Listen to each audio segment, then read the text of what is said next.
Madame, Monsieur, bonjour. Voici les titres du JT de ce jeudi 2 février. Crédit d'impôt métier d'art, licenciement économique et construction sans architecte. Les entreprises relevant des métiers d'art peuvent bénéficier d'un crédit d'impôt pour leurs dépenses de conception d'ouvrages réalisés en un seul exemplaire ou en petite série, exposés jusqu'au 31 décembre 2019. Une entreprise produisait 2 collections annuelles de bijoux composées de nombreuses références différentes, dont chaque pièce faisait l'objet d'un processus de fabrication et de dessin innovant.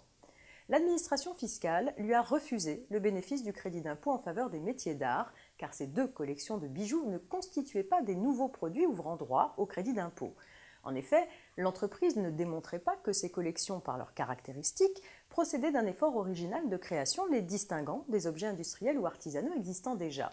Par ailleurs, le fait que les modèles de ces collections aient fait l'objet de constats d'huissier en vue de leur protection au titre de la propriété intellectuelle ne permet pas de les considérer comme des produits nouveaux pouvant bénéficier du crédit d'impôt.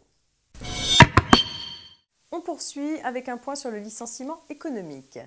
Le contrat de sécurisation professionnelle assure aux salariés d'une entreprise de moins de 1000 salariés ou d'une entreprise en redressement ou en liquidation judiciaire dont le licenciement pour motif économique est envisagé un ensemble de mesures leur permettant de retrouver au plus vite du travail. Dans ces entreprises, l'employeur doit donc obligatoirement proposer le contrat de sécurisation professionnelle à chaque salarié dont il envisage de prononcer le licenciement pour motif économique, quelle que soit son ancienneté.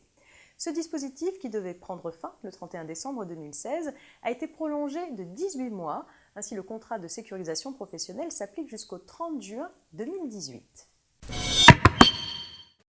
Construction sans architecte pour terminer, et cette nouvelle.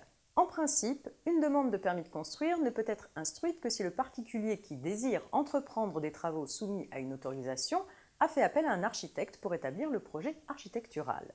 À compter du 1er mars 2017, les personnes physiques qui édifient ou modifient pour elles-mêmes une construction, à l'exception d'une construction à usage agricole, dont la surface de plancher ne dépasse pas 150 m², ne seront pas tenues de recourir à un architecte.